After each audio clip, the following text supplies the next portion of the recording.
Now, there is a high and low point of the eye. If you look straight in the mirror, you will see that your upper lid goes up at some point, it starts heading down, and your lower lid at some point starts heading up after it goes down. We're going to use a standard 45-degree eye axis. Eye axis, in this case, means the center line which bisects the eye. I'm going to use a 45-degree angle going through the eye, just like that. If you look at your eyes, you probably won't find a 45-degree angle. I'm just using a standard measurement that everyone can envision quickly and easily and draw in with some accuracy. Now I'm going to draw in the shape of the eye. The eye is going to start, I'm going to start on the inside corner. I'm going to head up toward the top of the eye axis and then head down to the outside corner, and I know that the eye must fill in this area. So I'm drawing up to the line and down, and then I'm drawing down to the line and up, and then don't forget that silly little area in the corner where the eye makes that jog. Do the same thing on the other side now. Go up to the line and then down to the line and up. Now when you are done, if you look at the eyes as I am and see that they do not look the same, you can take your eraser and you can certainly erase and redraw the eye in order to get it right. If you're drawing someone in real life, this area is quite difficult to draw, and you might need to draw and erase and redraw several times. Now, as we look at the eye, there is a thickness of skin that is part of the lower lid. It is called the shelf of the eye. I'm going to put in the shelf of the eye right here. I'm making it extra thick so that you're able to see it. But when you see it in real life on someone's face, it probably would not look that thick. A lot of people don't realize that that area is there, but it is very important because the eyelashes don't actually come in contact with the eyeball. They come in contact with only the outside edge of that shelf. So I'm now going to put in my eyelashes straight over here and then curving a little bit as I come out.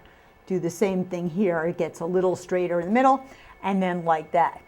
Above the upper lid, sometimes, but not always, there is a line where the eyelid on top folds back into the head. So that's something you can look for on some people's faces.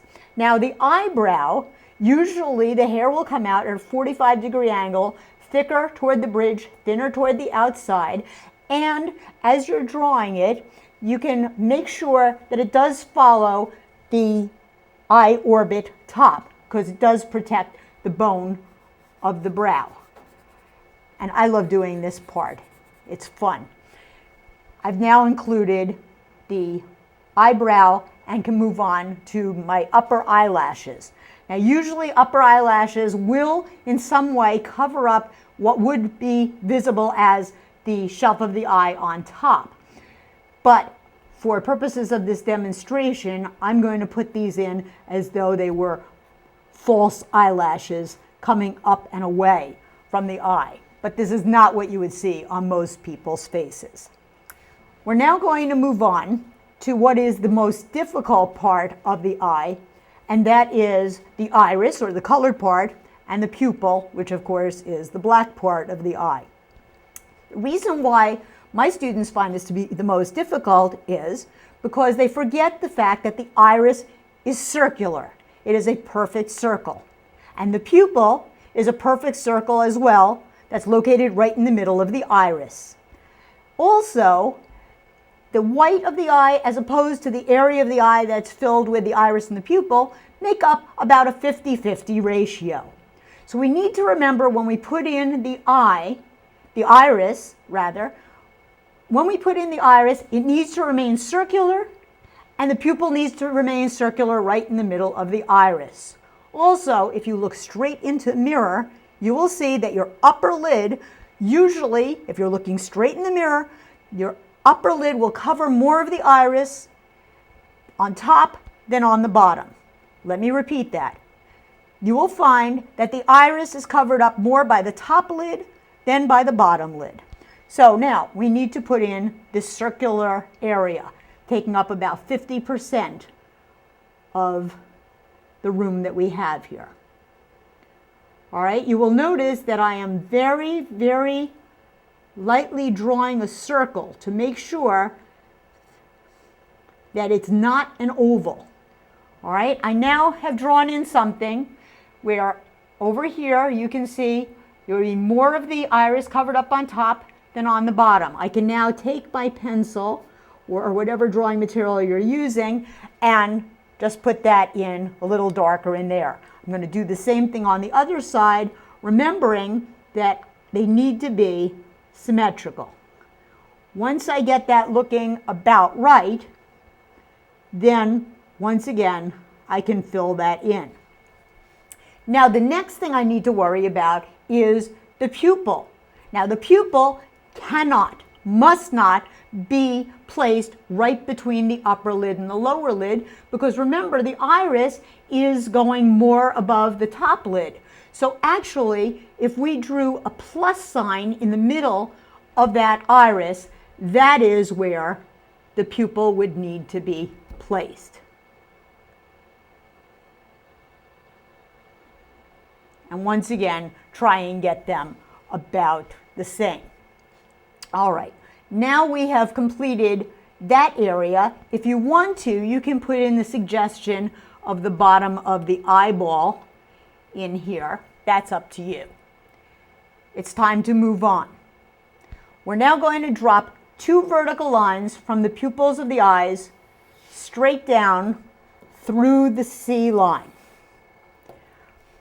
Where those 2 lines intersect the C line, you can see that I went out a little bit by accident here, so I'm just going to straighten that out. No harm done.